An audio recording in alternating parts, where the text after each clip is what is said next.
This is Beyond the Big Screen podcast with your host, Steve Guerra.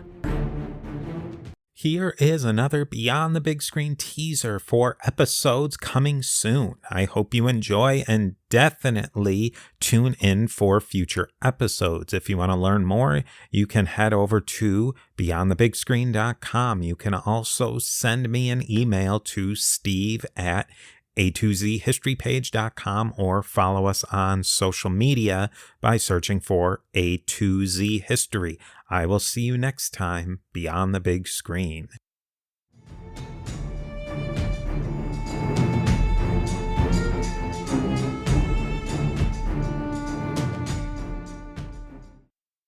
When he came to London, he would have been a starstruck, rural boy, provincial boy.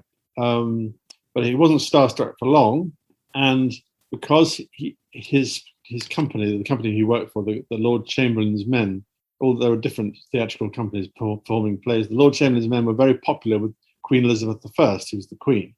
And so Shakespeare would have gone to court as quite a young man and was clearly a favourite of Elizabeth. So he would have been close to power. It would have been rather like somebody coming to Washington, say, Washington, D.C., having lived out in the sticks and then found themselves in the orbit of, say, the White House or Congress. He would have been close to power. He'd have seen power, which was pretty raw in those days, at very close quarters. And his plays, I think, his history plays particularly, and some of his great tragedies, exhibit a real understanding of power politics. He's got an uncanny grasp of the dynamics of power.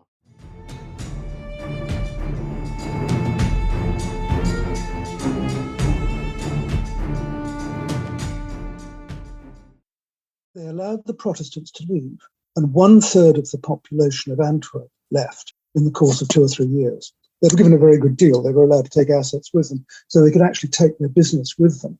And that is very much the beginning of the golden years of Amsterdam. That's where it all begins. So much comes north from Antwerp. Printing comes north from Antwerp.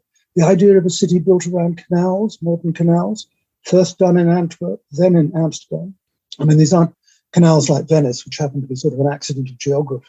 Somebody has gone out to build them and build them specifically in order to do business. All of these things migrate to the north. And there's an awful phrase about the printing business in Amsterdam, which is that it was feeding off the corpse of Antwerp. And in a way it was, because when Antwerp stopped being able to make its own rules, then Antwerp was dying.